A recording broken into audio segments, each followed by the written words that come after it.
Canada's public safety minister is responding to claims made by a Canadian jihadi fighter. Farah Sheridan says Canada's spy agency visited him in Calgary but didn't stop him from leaving for Iraq. Since he left, the government has started cancelling passports belonging to terrorists like Sheridan. But as our Ottawa Bureau Chief Jacques Rabeau explains, it's a strategy that may not be very effective. In the most graphic way possible, Abu Osama Somali, who's also known as Farah Sheridan, turned his back on his Canadian roots, burning his passport.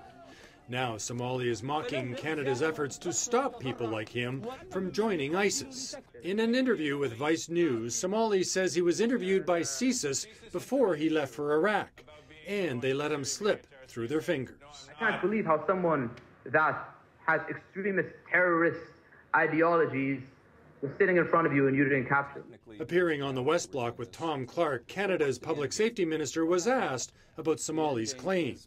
This individual should be prevented from leaving the country. We should revoke his passport. That's why we've moved ahead with our initiative. He's already over there. That's why we need to work with our international ally. We asked CSIS to comment. They haven't gotten back to us. But a security expert says there's a variety of reasons why CSIS may not have been able to stop Somali. Chances are there was simply not enough evidence either for the RCMP to start an investigation or to have enough evidence to detain and charge the individual or to have enough evidence to have the minister issue a national security certificate. The NDP's foreign affairs critic also says we should take Somali's claims with a grain of salt. Permit me, if I'm not going to take the word of someone who's an extremist about critiquing our spy agency, but I think it's an issue that should be looked at for sure. ISIS has recruited many of its fighters from Western countries, prompting a lot of discussion about how to stop this exodus.